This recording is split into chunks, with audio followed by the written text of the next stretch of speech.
Assalamualaikum warahmatullahi wabarakatuh. Perkenalkan, nama saya Cindy Fatika Sari, NIM 8562713944, jurusan PGSD di Universitas Terbuka. Saya semester 6. Saya akan membuat tugas TT3, yaitu mata kuliah Inovasi Pembelajaran. Dalam video ini terdapat beberapa materi yang akan saya sampaikan.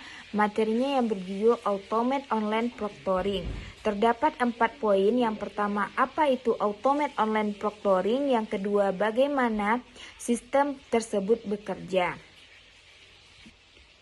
Manfaatnya dalam menjaga integritas akademik. Bagaimana universitas melindungi privasi mahasiswanya. Poin yang pertama yang akan saya jelaskan yaitu apa itu Automate Online Proctoring. Automate Online Proctoring (AOP) adalah sistem pengawasan ujian daring berbasis teknologi digital dan kecerdasan buatan Artificial Intelligence atau AI yang digunakan untuk memantau peserta ujian selama ujian berlangsung.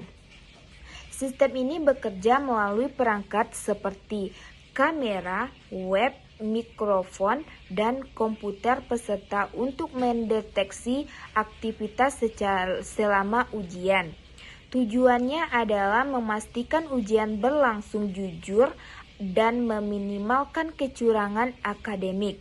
Meskipun ujian dilakukan di lokasi yang berbeda, Automate Online Proctoring menjadi inovasi penting dalam pendidikan jarak jauh karena memungkinkan pengawas ujian tanpa kehadiran pengawas secara langsung. Contohnya di universitas saya sendiri, yaitu di Universitas Terbuka. Yang kedua yaitu poin pentingnya yaitu bagaimana sistem tersebut bekerja. Secara umum, sistem Automate Online Proctoring bekerja melalui beberapa tahap berikut. Yang pertama, verifikasi identitas.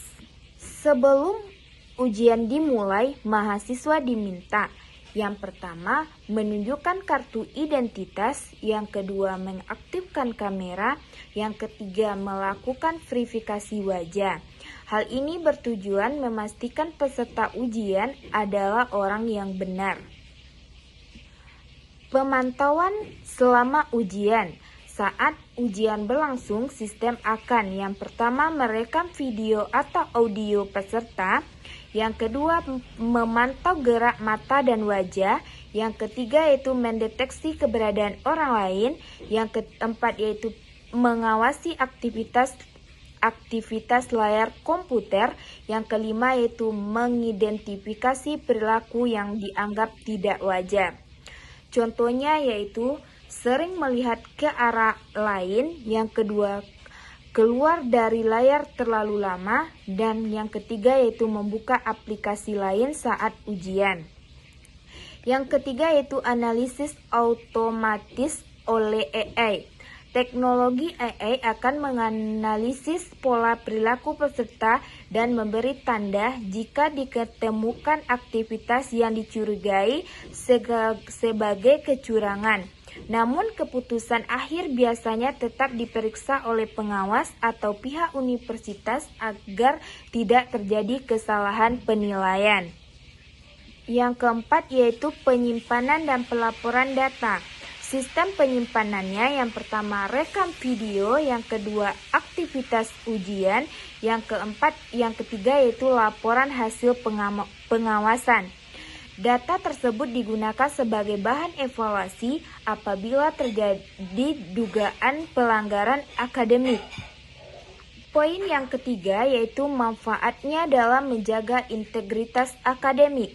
Automate Online Proctoring memiliki beberapa manfaat penting dalam menjaga integritas akademik yaitu yang pertama, mengurangi kecurangan. Sistem membantu mencegah tindakan seperti mencontek, membuka catatan, bekerja sama dengan orang lain, menggunakan perangkat tambahan, karena peserta mengetahui aktivitas mereka dipantau selama ujian.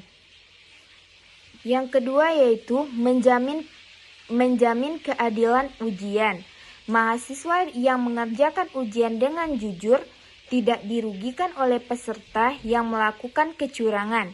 Dengan demikian, hasil ujian menjadi lebih adil dan objektif. Yang ketiga yaitu mendukung pembelajaran jarak jauh. Dalam sistem pendidikan daring seperti universitas terbuka, AOP membantu memastikan ujian tepat dapat dilakukan secara aman meskipun mahasiswa berada di lokasi yang berbeda.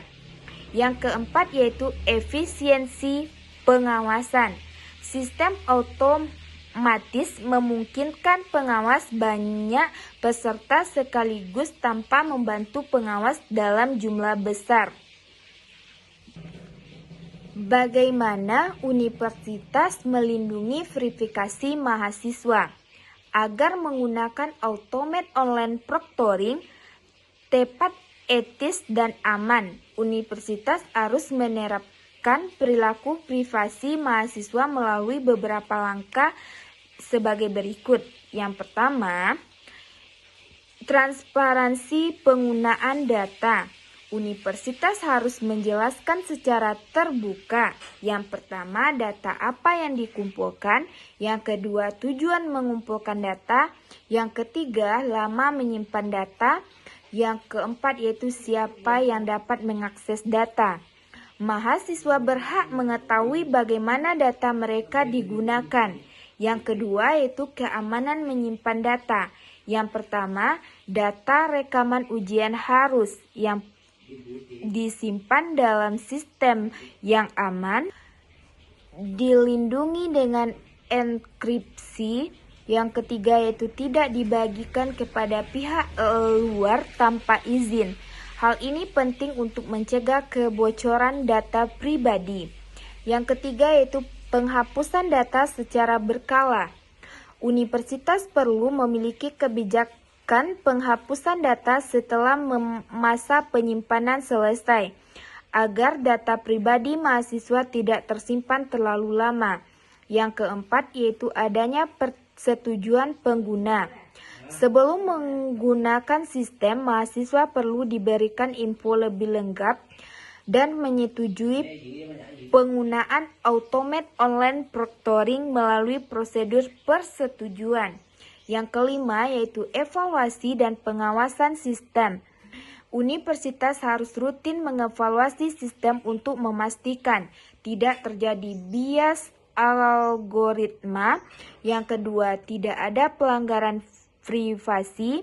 Yang ketiga yaitu sistem bekerja secara adil dan transparan. Dengan perlindungan tersebut, penggunaan teknologi dapat tetap menjaga keseimbangan antara integritas akademik dan hak privasi mahasiswa. Sekianlah materi yang dapat saya sampaikan pada kali ini. Kalau ada kekurangan dalam penyampaian, mohon maaf, atau dalam kesalahan. Wassalamualaikum warahmatullahi wabarakatuh.